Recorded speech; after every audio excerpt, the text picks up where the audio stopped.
Hollywood से सिर्फ एक मूवी की उम्मीद रखी थी मैंने इस महीने, क्योंकि सब कुछ एकदम टॉप क्लास का था और एक्सपेक्टेशन पूरी हाई थी। ग्लैडिएटर और एलियन मूवी के director Ridley Scott, Oscar winner वॉकिंग फीनिक्स, 200 मिलियन का बजट और नेपोलियन के ऊपर मूवी। स्कूल टाइम में अपने हिस्ट्री बुक के अंदर द ग्रेट नेपोलियन करके लंबा चौड़ा टॉपिक चला था। सुपर एक्साइटेड था, लेकिन जहां जहां एक्सपेक्टेशन रखी है वहां पे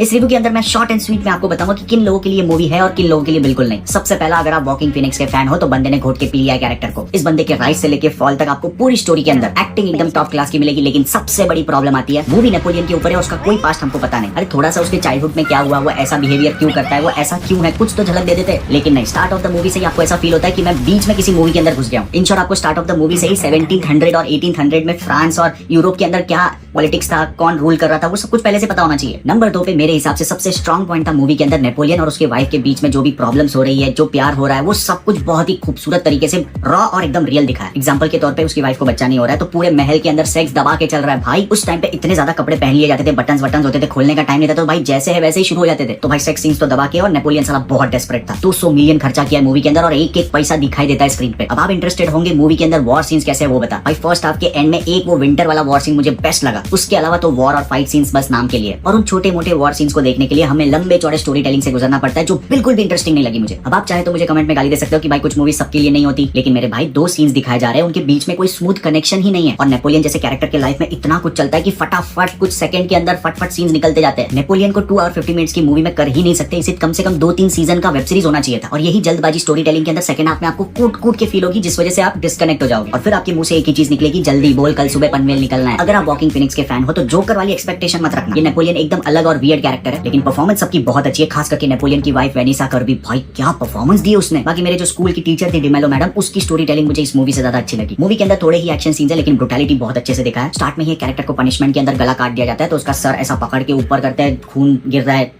मजा है। फिर वॉर के अंदर घोड़ा भागते हुए आ रहा है, तो तोप का गोला सीधा आके उस घोड़े को लगता है, तो चिथड़े पूरे आतड़ियां बाहर निकली है घोड़े की।